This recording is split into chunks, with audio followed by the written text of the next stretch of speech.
ഈശോ മിശിഹായ്ക്ക് സ്തുതിയായിരിക്കട്ടെ. പ്രിയ സഹോദര സഹോദരി, നിനക്ക് നല്ലൊരു ദിവസം നേരി. ഈശോ നിൻ്റെ ജീവിതത്തെ സമർത്ഥമായിട്ട് അനുഗ്രഹിക്കട്ടെ. സഭ ഇന്ന് വിശുദ്ധ മോനിക്ക പുണ്യവതിയുടെ തിരുനാൾ ആഘോഷിക്കുകയാണ്. വിശുദ്ധ അഗസ്തീനോസ് പുണ്യാളൻ്റെ അമ്മ. ഈ അമ്മച്ചിയുടെ കണ്ണുനീരിൻ്റെ വിലയാണ് പുത്രൻ്റെ മാനസാന്തരം. ഒത്തിരി തടസ്സങ്ങളുണ്ടായിരുന്നു, ഒത്തിരി വർഷങ്ങൾ നീണ്ടു നിന്നതായിരുന്നു ഈ കണ്ണുനീര്. പക്ഷേ മോനിക്ക അതിനുവേണ്ടി തന്നെ നിലകൊണ്ടു.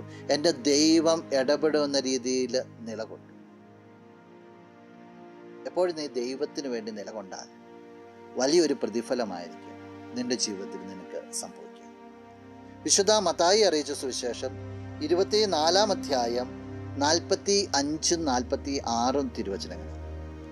തൻ്റെ ഭവനത്തിലുള്ളവർക്ക് കൃത്യസമയത്ത് ഭക്ഷണം കൊടുക്കുവാൻ യജമാനൻ നിയോഗിച്ച വിശ്വസ്തനും വിവേകിയുമായ ഭൃത്യൻ ആരാണ്?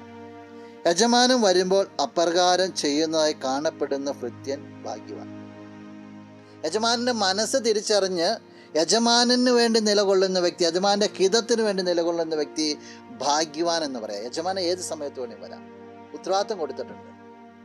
ക്രിസ്തു വരുമ്പോൾ നീ നിൻ്റെ ഉത്തരവാദിത്വത്തിൻ്റെ കാര്യത്തിൽ നീ പൂർണ്ണമായിട്ട് നിലനിൽക്കുന്നുണ്ടെങ്കിൽ നീ അവനോട് ചേർന്ന് നിലനിൽക്കുന്ന നീ ഭാഗ്യം ചെന്ന വ്യക്തിയായിരിക്കുന്ന പറയുക. ജീവിതത്തിൽ തടസ്സങ്ങളും പ്രതിസന്ധികളൊക്കെ ഉണ്ടാകാം, ഉത്തരം കിട്ടാത്ത അവസ്ഥകളുണ്ടാകാം, പല പ്രശ്നങ്ങളുണ്ടാകാം. മോനിക്ക പുണ്യവതി എത്രമാത്രം പ്രശ്നങ്ങളിലൂടെ കടന്നുപോയത്. പക്ഷെ നിലകൊണ്ടത് ക്രിസ്തുവിന് വേണ്ടിയാണ്. ക്രിസ്തുവിനോട് ചേർന്ന യാത്ര ചെയ്തു. ജീവിതത്തിൽ നീ ക്രിസ്തുവിന് വേണ്ടി നിലകൊള്ളുമ്പോൾ നിനക്ക് വലിയൊരു പ്രതിഫലം കിട്ടും. കാരണം അവൻ നിൻ്റെ ജീവിതത്തിലേക്ക് ഇനി വരാൻ പോകുന്ന നിമിഷത്തെക്കുറിച്ച് നിനക്ക് അറിയത്തില്ല.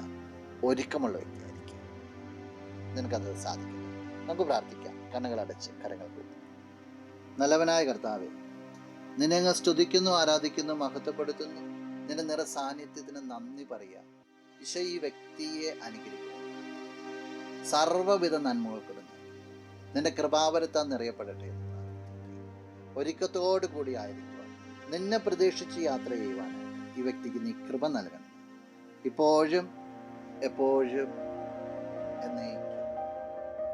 ആമേൻ.